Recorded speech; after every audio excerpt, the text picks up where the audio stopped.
Graça e paz, irmãos. Vamos ainda de pé fazer a leitura da palavra do Senhor, que se encontra em Mateus, no capítulo de número 8, o verso de número 1 ao 4.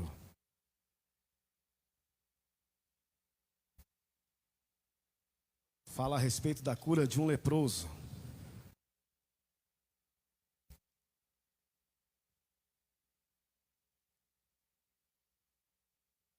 Diz assim a palavra do Senhor. Ora, descendo ele no monte, grandes multidões o seguiam.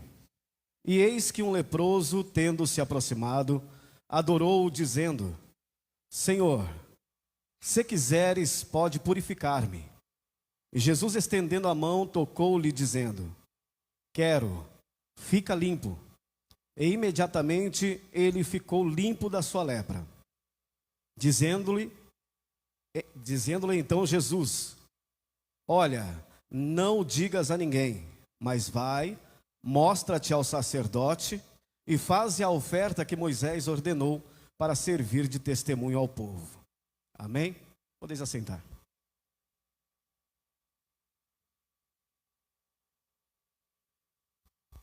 Bom, na terça-feira a gente tratamos de um assunto referente justamente à petição deste leproso, né? Na terça-feira nós estudamos a respeito da expiação. Quem estava aqui pôde entender um pouco a respeito do que é expiação e também do que é pecado. A palavra leproso aqui, nessa passagem bíblica em específico, ela demonstra um estado de leprosidade maior do que o convencional. Aqui ele está já num estado avançado da doença. Não é uma doença mais comum, onde você chega diante de um sacerdote e ele vai verificar aquela doença e dizer se você está ou não apto a estar em meio à sociedade. Aqui ele já está num estado mais avançado, ou seja, ele já está naquele caso onde não tem mais solução. As esperanças dele já tinham se esgotado. Provavelmente ele já tinha ido diversas vezes ao sacerdote para poder estar verificando essa doença. E certamente o sacerdote haveria testemunhado dizendo que não tinha mais solução. E na época, o estado de lepra, a doença de lepra, era considerada a doença do pecado. Ou seja, a pessoa que tinha a doença de lepra, ela era uma pessoa considerada diante da sociedade, uma pessoa que estava no estado mais avançado do pecado. Por isso era ela colocada fora do arraial, fora da comunidade, da sociedade, para viver solitariamente, sem esperança. Só que ele tem um encontro junto a Jesus, e nós vamos chegar neste encontro. Mas para isto, nós devemos entender, como foi dito na terça-feira, o que é esse pecado? O que é o pecado? A gente fala tanto do pecado, mas o que significa o pecado? Eu separei pelo menos 6 coisas para definir o que é o pecado. E essas 6 coisas estão relacionadas ao nome do pecado. Quando você entende o que é o pecado, você vai entender essas 6 coisas. Uma das coisas que significa o pecado no seu estado original é que ele é uma cerca. O pecado, no seu estado original, é uma cerca. E o que a cerca faz? Ela nos cerca, ela nos rodeia. O primeiro estágio de um pecado é rodear a sua vida. É rodear a vida da pessoa. Ele fica rondando a vida da pessoa. O segundo estágio para o pecado é o estágio da prisão. Isso nós tratamos na terça-feira. O estágio da prisão é quando o pecado já não te ronda tão somente, mas ele já pegou você. Ele já está em você. E aí ele começa a aprisionar você, a te privar de certas coisas. O que a prisão faz? A prisão, ela te priva da comunhão. A pessoa que está encarcerada, a pessoa que está presa, ela não pode ter uma comunhão com o mundo exterior. Ela não pode ter uma comunhão com a sua família.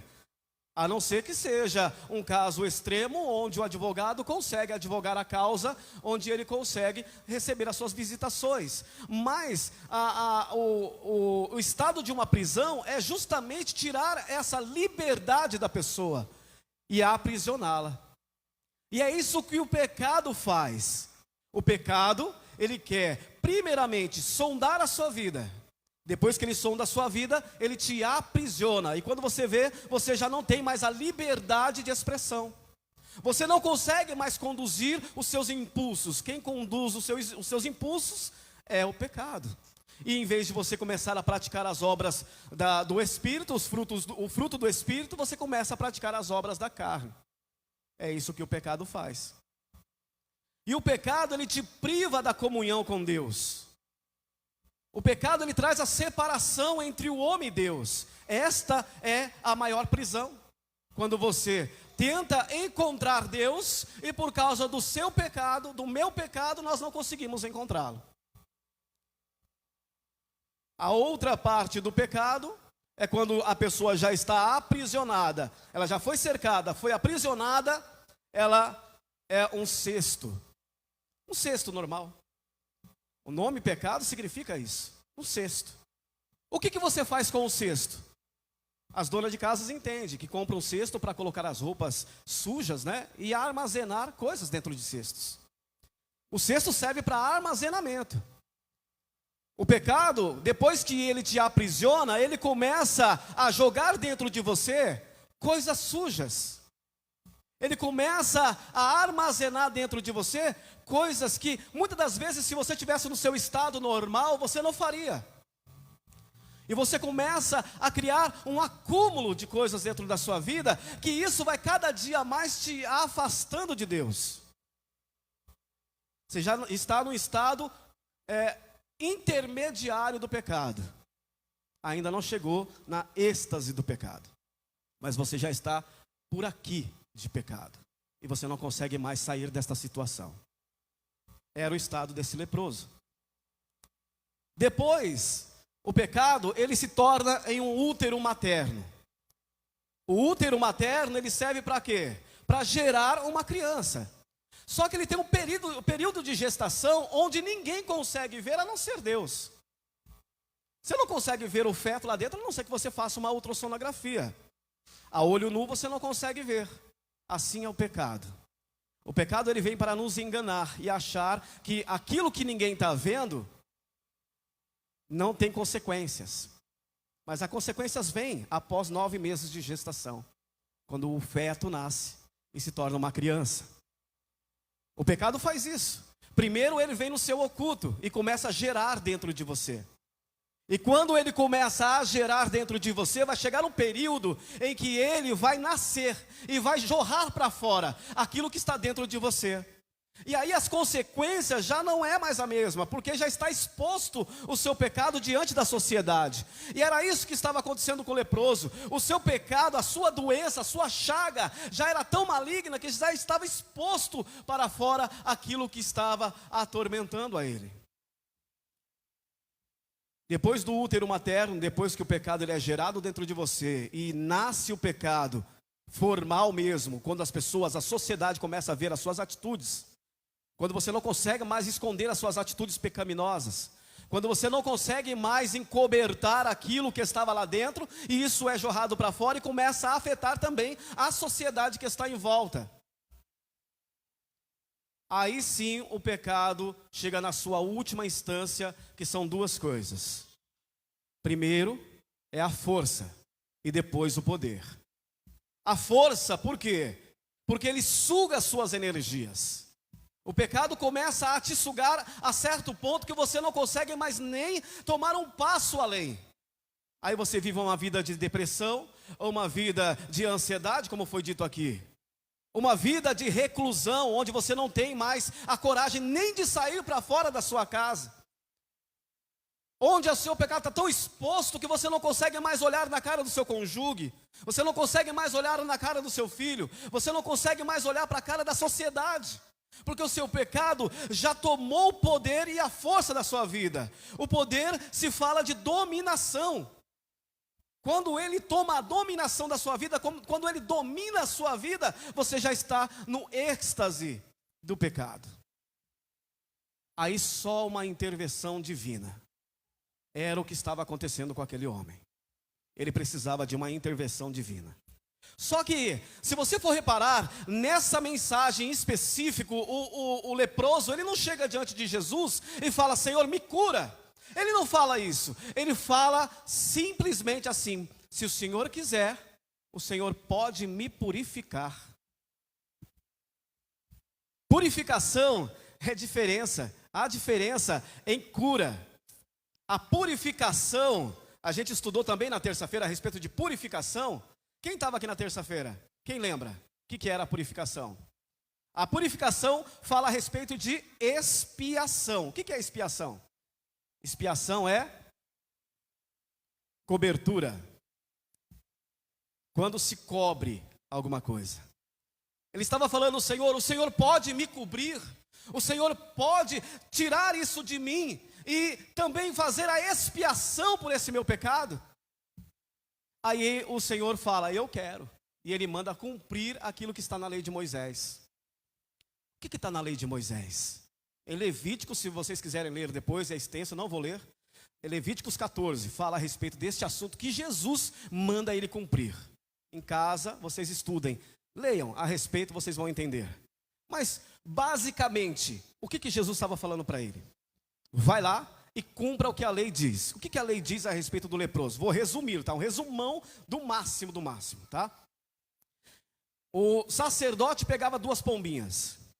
Uma daquelas pombinhas ele matava em água corrente, tinha que ser água corrente. Pegava uma bacia, aquela água corrente passava pela bacia onde estava aquela vítima, né? E ele deixava com que aquela água corrente sobrasse ali dentro daquela vasilha para misturar com o sangue da vítima. E aí a segunda pombinha, ele mergulhava naquele sangue com água, pegava aquele sangue que estava ali, salpicava 7 vezes sobre o leproso, pegava aquela pombinha cheia de sangue e soltava para voar. A vítima era quem estava pagando as consequências do pecado daquele leproso. A outra pombinha era a que fazia a expiação, ou seja, cobria o pecado do leproso. Ela assumia as consequências, levando embora o pecado do leproso. E nós vemos na palavra de Deus que quando há uma expiação dos nossos pecados, Deus ele lança no mar das profundezas e esquece. Nós estudamos sobre isso também. Então, Jesus está dizendo assim: vá lá para cumprir e servir de testemunho. Qual era o testemunho?